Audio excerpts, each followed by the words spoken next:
So Livingston run away 4-2 winners on the night after going 2-0 down to earn promotion back to the Premiership after one season out of the Premiership, and Ross County's luck runs out on the third time of asking in terms of the playoffs. But the game itself, compared to the game at Livingston, I think was night and day. It was a better quality game overall in terms of the final third.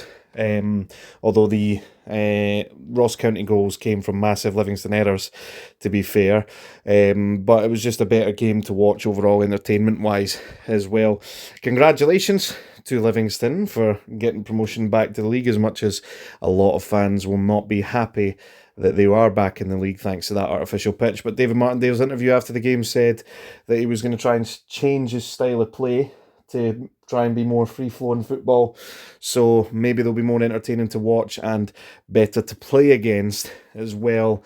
Who knows, we'll have to wait and see if he sticks to his word to that. But in terms of the game itself, Ross County created more chances than they did at Livingston, but even so, still not enough to win the game. It was the deserved result, but in terms of the goals themselves, Ross County opened the scoring. Ronan Hale does really well to fire the ball across for the goal to be scored 1-0 for Nisbet. Hale was the big shining light of quality from Ross County in this game that you can see. I do not think he'll be a Ross County player next season, to be fair. So that's the first goal. He does really well, fires it across from the byline, and it's a tap-in for 1-0. And then the second goal comes, it's a calamity from Livingston. I think it's Kelly. He gets caught on the ball, gives it straight to Ronan Hale, who makes it 2-0. And at that point, you're thinking it's a long road back for Livingston, but something just clicked inside of Livingston after that second goal goes in. It was just domination from them at that point. They get back into the game. It's a excellent goal, in fairness, from Smithy. Just drives down the line. It was Messi-esque and fires it into the bottom corner, gets Livi right back in the game just before half-time. And then Livingston, it was all Livingston in the second half, really. Robbie Muirhead hits a strong free kick. The keeper does well to save it. He's unsighted. Wilson follows up.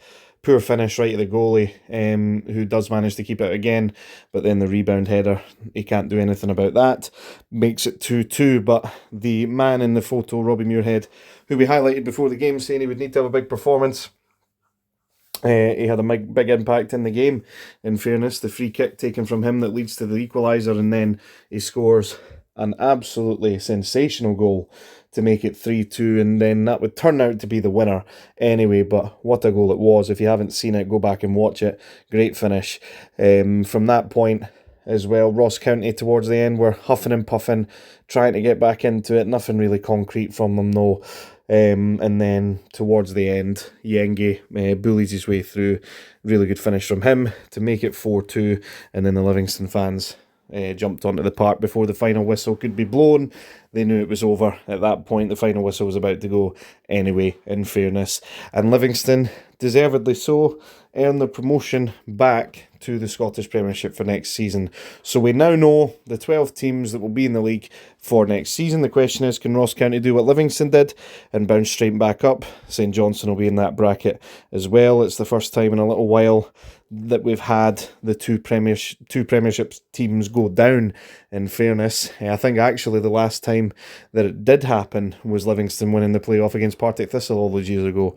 So Livi don't do bad in the Premiership playoff, it seems, over the years. So now that's officially the Scottish Premiership season over with. We now go into a little bit of a break. We have the international break, of course, coming up in the next few weeks, the Scotland friendlies, which we'll be covering in those. We'll see how those get on, and then pre-season kicks off. Transfer window open on, I think it's June the 12th. And we'll see what kind of business gets done from all the clubs. Hearts look to have gotten some investment to spend in the transfer window. Livi, new owners, they've got a bit of investment. Obviously, the 49ers takeover potentially happening at Rangers as well, with new managers coming in with different clubs, new styles of play. Celtic looking to potentially try and spend as much as Rangers are, if not more as well. Hibs looking to try and strengthen with Dundee United as well, with their chances of Europe now hinging on qualification that they were not expecting, with Aberdeen getting the Scottish Cup win. So it's shaping up to be an exciting season next season. But again, congratulations to Livi. Commiserations to Ross County. Thank you very much to all the new viewers and subscribers. If you are new around here, please consider checking out the other content on the channel, and I'll catch you in the next one.